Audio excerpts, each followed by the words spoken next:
I recently watched the second movie in the cinematic counterpart to Stephen King's horror novel, It. Now, the whole movie definitely stuck with me, but the scene that really scared me was the opening scene. It started off at a carnival with a young gay couple that was getting verbally harassed by a group of men. The couple was then followed onto a bridge where they were brutally beaten, and one of them was tossed into the river below them, leaving his partner in shambles. Now, in the midst of all the emotion in this scene, I couldn't help but notice that I never seen something so gory and against homosexuality. You see, I'm being raised in a society where inclusion and acceptance are so pushed for, where nowadays, many people aren't afraid to speak their minds and be themselves. Because of this inclusive community that I've had the privilege of being raised in, acceptance is something that comes blindly to me. So what I found so shocking about this scene was the realization that because I never seen anything like that before, I've never fully understood why I've been so invested in pushing for fairness for the LGBTQ+ community, even though it's something that I've been supporting. Well, that's the importance of having an idea or value surround you because it shapes a part of who you are. Then there's the other side of it, where it shapes what you think of other people. Take, for example, racial stereotypes.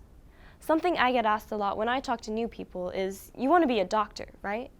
Not what do you want to be or what are you interested in, but you want to be a doctor, right? To a lot of people, it's just a question worth correcting. But to me, it feels like I'm being placed in a box, and it feels like I have to work extra hard to break out of that box. But when I look around me, I don't see many other children being given that same limitation that I'm given. So what makes me so different? Is it my face, my eyes? Is it the fact that I'm Asian? So often when people first see me, they judge me because of that.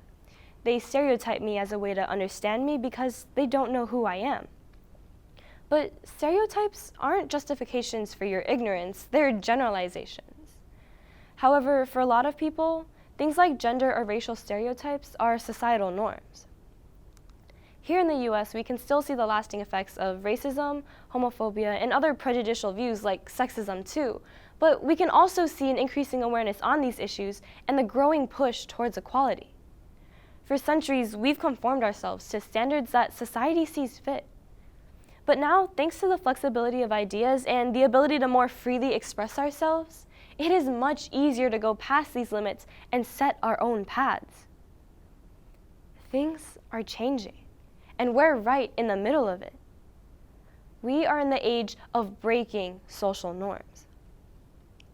I think we've all had this breakthrough at one point, that society is changing, fast. But how? How are we encouraging these younger generations to reflect and change ways from their ancestors? How are we telling them that they should be taking a different path, a path that leads towards change but in a good way?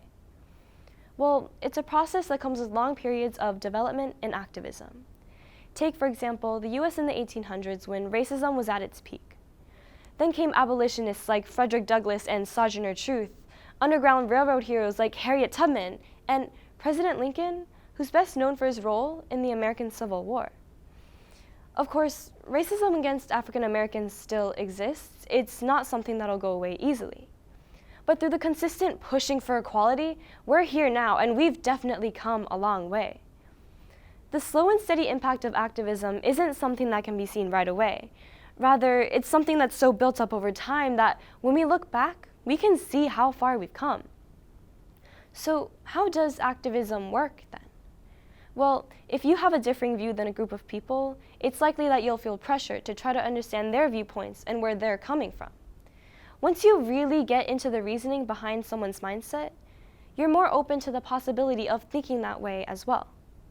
This is called social conformity, when people change their beliefs or behavior in order to fit in with the group. In Dr. Solomon Asch's social conformity experiment comparing the sizes of different lines, a few people were brought in to give the wrong answer, and only one real participant was brought in, who thought the others were real participants as well, even though they weren't. And although it was obvious which lines were the same size, the results showed that many would make decisions influenced by majority opinion, even if they knew that the majority's answers were incorrect. Of course, this can be bad in some cases, but in the case of activism, it makes a huge social impact because it shows how activism can influence people's views. And it can also influence the views of younger generations too, whose values are more easily swayed and who are more open to new ideas because they're still trying to learn. And these generations take the values that activism teaches them and further pass them on. It is a play on the empathy of those who are open to listen. Like how the old saying goes, treat others how you want to be treated. Nobody wants to be left out or unheard, and if people could relate to or see themselves in the shoes of those who are victims of prejudice, they're more likely to be supportive. Now, when you grow up with an idea, you're essentially being conditioned to think that it's the truth. So if you tell a toddler the sky is red, they're going to grow up thinking that the color blue is actually red. The same idea applies to morals that new generations are raised with. If they're taught to think that everyone's equal, that value will stick with them and become a part of who they are. Across the world right now, we're seeing the impact that this has.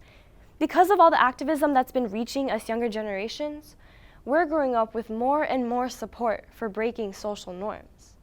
We've reached a new age where our social norms are completely different than those from 200, 100, and even 50 years ago.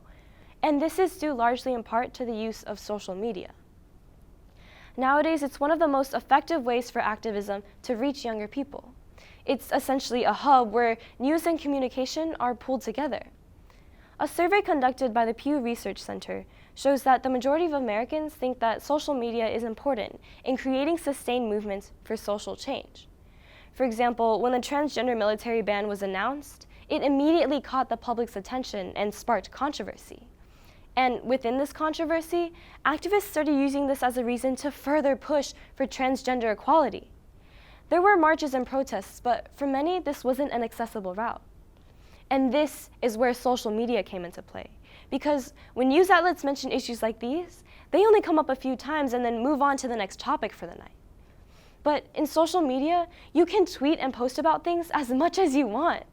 That's the beauty of it. Because when you see an issue once or twice, it doesn't really leave an impact on you. But when a topic's constantly popping up and you keep seeing headlines about it, that's when you realize, oh, this is an important issue and I should be giving it some attention. You don't have to go to marches or protests to be able to make a difference. Because of the expanding use of social media in our age, it's becoming a platform for activists, and it's something you can't ignore. And if your child has social media, which most do, they've definitely seen at least one post about issues like prejudice. And if their friends are the ones sending them these posts, that plants a little seed of change in their minds and encourages them to be more open-minded about these issues.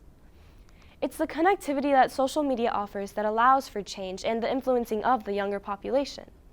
They can reach others with similar views and further expand on them, and they can also be introduced to new ideas that maybe they've never even thought about before. But for change to really happen, it takes speaking out. I mean, if you don't speak out, why should people think there's a reason to change anything? And right now, we're definitely speaking out a lot. Not only on global issues and politics, but also on the standards that social norms have to offer. Asians don't have to be doctors. Boys can wear makeup too. Women aren't inferior to men. We're living in an age where these are social norms now, not placing limitations on people, but taking those limitations away. But even though it may seem like we're in a good place, there's always more that we can do, more places that still carry the weight of prejudice that sometimes we might not see. Or maybe we might make some ignorant comments that we don't realize are offensive. But the first step to combating prejudice like this is to speak out.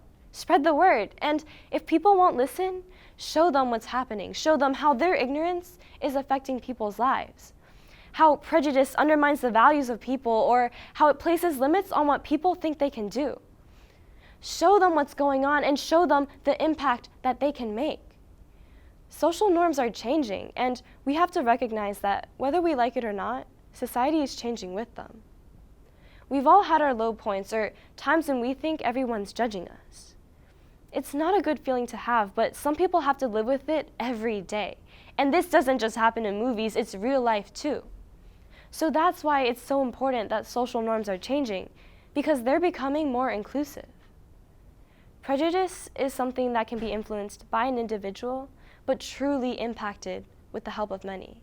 And it's up to all of us to create communities that foster this kind of change for the better. Thank you.